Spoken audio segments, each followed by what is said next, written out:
Olu lusasazo lwendaba lusiza ngqo eStudio 9 kwikomkhulu le-SABC eAuckland Park eRhawutini naze ziphala phambili ngalentlwa. Asikwazi ukubavasa aba bantu baleleyo ezibhedini. Asikwazi ukubanikeza amayeza kuba awukwazi unikeza umuntu iyeza eliyipilisi engenawo amanzi okuba ayisele. Sele izintsuku ezinhlanu zihleli entlango izigulana kwisibhedlele saseCradock eMpuma Koloni nanjengoko esisibhedlele singenamanzi. Bathi baphila obentshontsho abahlali baseReiger Park eKuruleni kwimpuma yeRhawuti emva kwesithwakumbe sokudutyulwa kubulawa abantu abathandathu ze konzakala abathathu. This could be a really good ball. Now, Morebi! Kwezemidlalo zizibekele indawo kumagqibela kankqoyi yendebe ye-curling knockout ezikamagebhula emva kokubetha iRichards Bay ngenqaku eqandeni kwibala iMoses Mabhida eThekwini.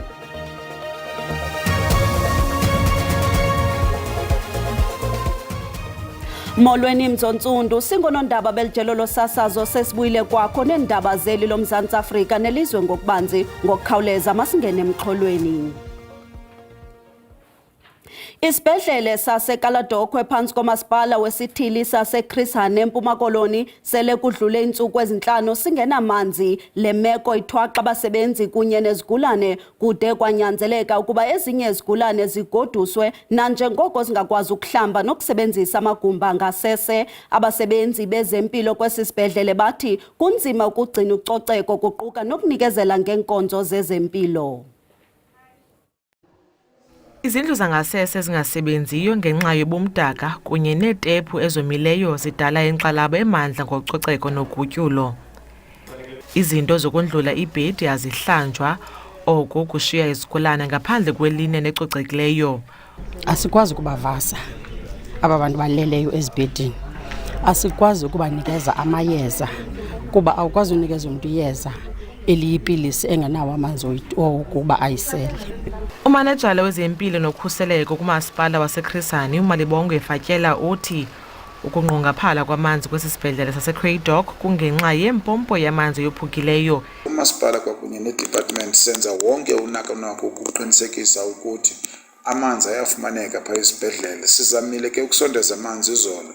Isebe lezempilo eMpuma Koloni lithi zingama-29 izigulane seke zamkelwe, kodwa zisixhenxe kuphela ezishiyekileyo njengoko abanye bephumile ngenxa yokungabi nazigulo ezixhomisa amehlo. Umasipala isincedisa bagalela phaya kwireservoir ezikhoyo phaya esibhedleleni kunye nezappliers zafika zagalela. Ngoku sithetha nje iqondo lamanzi noko aluxhomisanga amehlo phaya esibhedlele.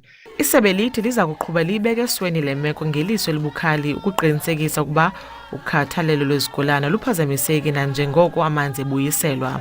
Kwiindaba ze-SABC, Ndugundombozuko Bhalentulo eCradock.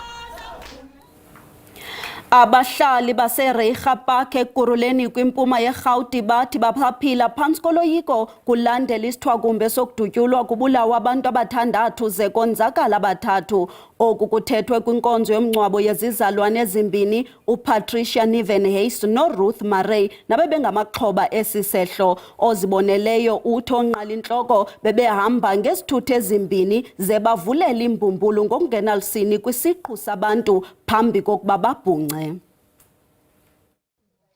Ibiyimeko yonxunguphalo kubahlali baseReiger Park nakusapho olulahlekelwe ngabantu balo ababini.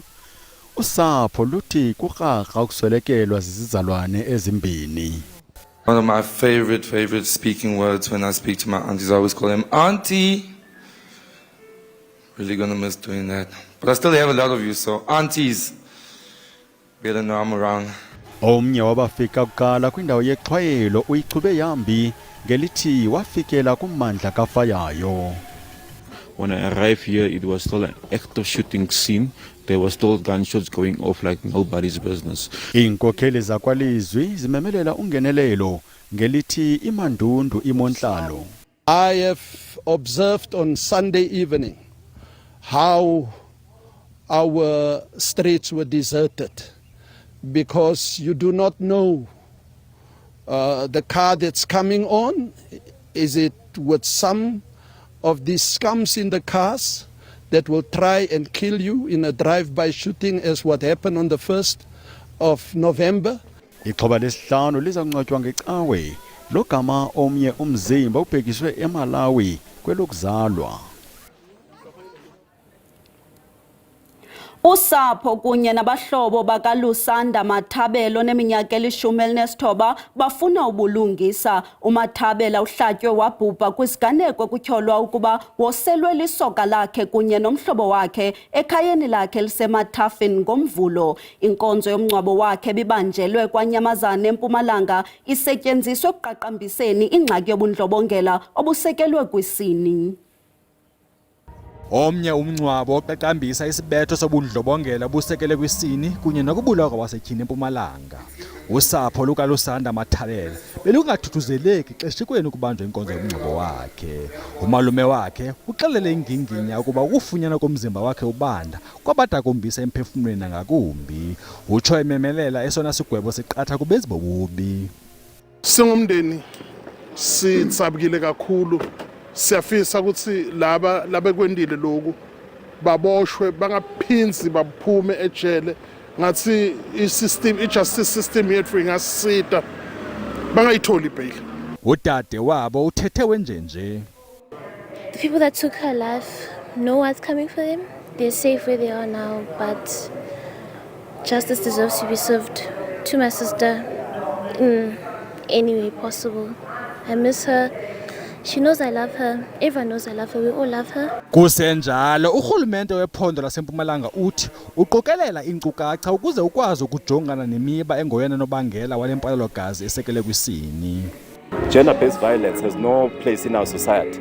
Sibonile ukuthi ke tonke imizamo lesiyendako kufuna ibe research based so that ema-interventions lesiwendako kube ukuthi aresponda kuloko lesikutholile ngekwale mniningwane lesihlanganisako. Babini uKatlego Mokoena kunye noLungelo Sithole baza kubuyela kwinkundla kaMantyi eMbombela ngoLwesithathu ukuyofaka isicelo sebheyile.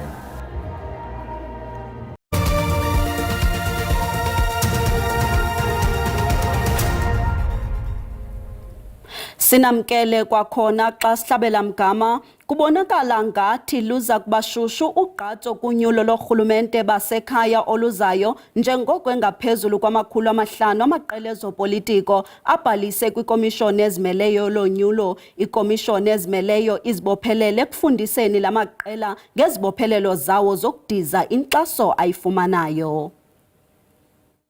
Liyalisenyuko kwentaba kandoda inani lamaqela ezopolitiko njengoko kusondela unyulo lorhulumente basekhaya. I-IEC ithi seyibhalisa amaqela amatsha rhaca ayi-62 susela kunyulo jikelele lonyaka ophelileyo, nto leyo ilibeka inani lamaqela ezopolitiko abhalisiweyo langaphezulu kuma500.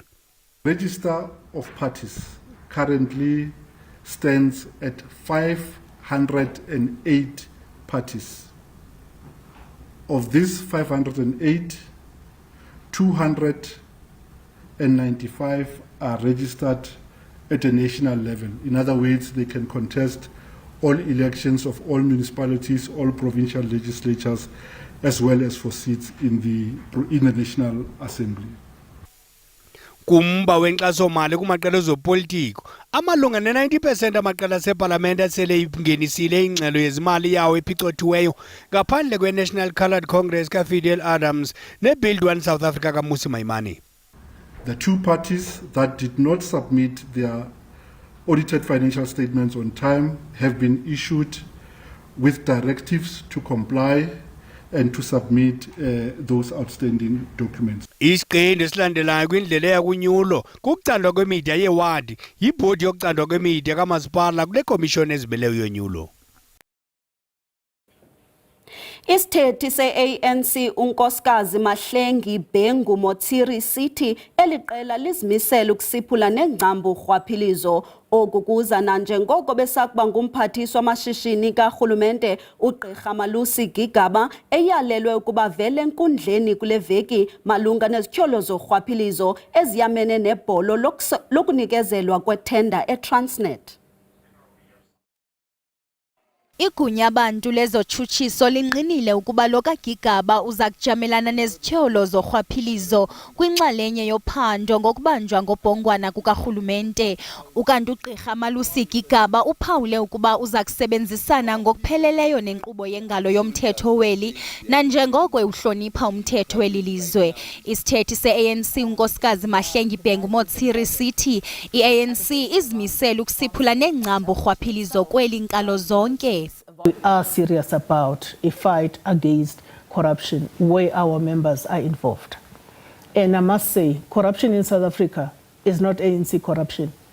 There is corruption everywhere. There's corporate corruption that is running amok without any oversight or any monitoring of that by mainstream media in particular. Lwesisithethi se-ANC simqhwabele izandla umphathiswa inkonzo yesipoliso kwikhefu elikhethekileyo umnumzana Senzo Mchunu ngokunikezela ngezixhobo zakhe zobuchwepheshe eziquka ii-cellphone zakhe ne-laptop kwabasemagunyeni. Uthi elinyathelo likamchunu likhusela isidima seliqela. It's the correct thing because this is in compliance with the instruction by the ANC to all of its members to make sure that they make themselves available to the Madlanga Commission. Nanjengoko lo kaMchunu ephandwa malunga nezityholo zorhwaphilizo nongenelelo lwezopolitiko ngaphakathi kwinkonzo yezobulungisa. Ukanti umnumzana Mchunu unikezele ngezi zixhobo kwabasemagunyeni izolo nanjengoko kuqhutywa uphando.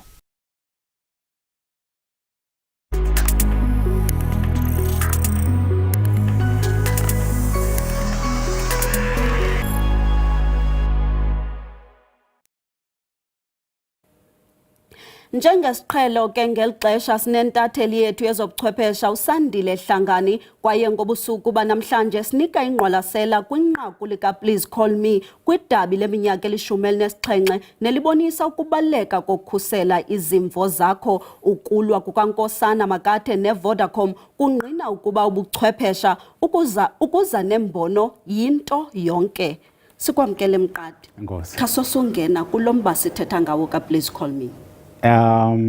Elityala alithe waluwina kwinkundla zamatyala uMagade yinto ebonakalisa ukubaluleka kwalento siyibiza ngokuba yi-intellectual property. Amanye amagama ukuthi i-idea ozanayo kuyafuneka ukuthi uyibhalise ngokusemthethweni.